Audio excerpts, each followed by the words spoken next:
And it shall come to pass in that day that the Lord shall set his land against thee the second time to recover. He said the second time because he already recovered us out of the land of Egypt. But after he covered us out of the land of Egypt, we went off again and broke the laws. And that means he had to come back and redeem us again. So it's not talking about Egypt, and it's talking about a recent slavery or captivity of a certain people. And it reads, and it shall come to pass in that day, the Lord shall set his hand again the second time to recover the remnant of his people. He didn't say the remnant of the world. He didn't say all the heathens. He said the remnant of his people. So you have to know who is his people. It says a hand a second time to recover the remnant of his people, which shall be left from Assyria and from Egypt and from Patros and from Cush. Okay, this is telling you all the places that these people are enslaved under. So the Most High is telling you right now that his people are spread all across the world in slavery. And who are the only people that have been enslaved and shipped all across the world in cargo slave ship? Only but the Negro, Latino, Native American man, the majority of the Negro peoples, which y'all call Negroes today. And it says, and Cush, and from Elam, and from Shinar, and from Hamath, and from the islands of the sea. All right, the islands of the sea is so-called. You got Haiti, you got the Puerto Rican islands, man.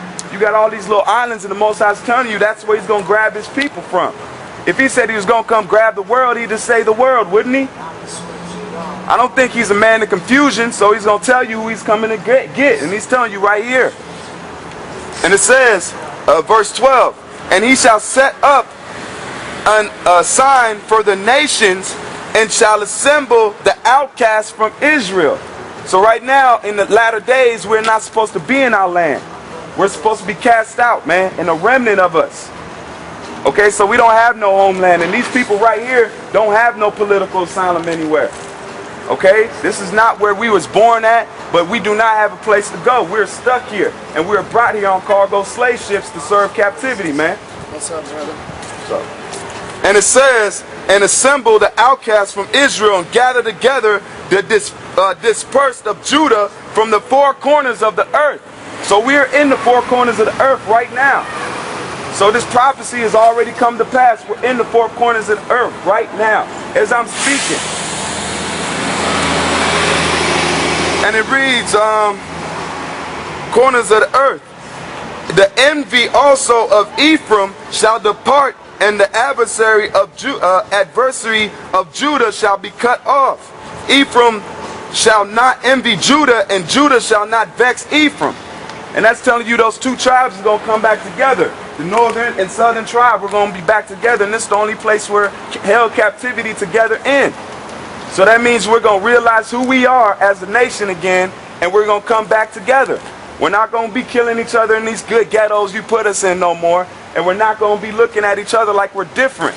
Because a white man is who made up the color black and told it, oh, you're a black person, and oh, you're a white person, or you're a so-called Puerto Rican. Those are bywords and proverb names or reproach names. Those are not your biblical names, man. And y'all have a biblical names, and it's Edom, the Edomites, Esau. Alright? And it reads, but they shall fly upon the shoulders of the Philistines towards the west. And they shall spoil them to the east together. Okay, we're going to come back together.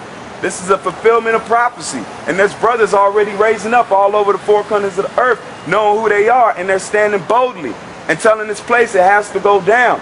There's too much bloodshed on this land. We're walking on the bones of Negroes, Latinos, and Native Americans.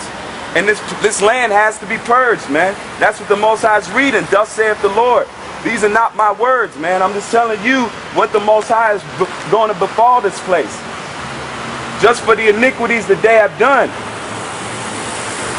It says, together they shall lay their hands upon Edom and Moab, and the children of Ammon shall obey them. Okay? Once you see that the Most High is with us, you're going to know who the children of Israel are. You're going to know who his chosen ones are. There's not going to be none of this confusion no more. The Most High has already let the sinful go to the reach, man. It is at its brink, and he's not allowing it to go on anymore. He's not allowing our heritage to be spoiled by these heathen, Amalek.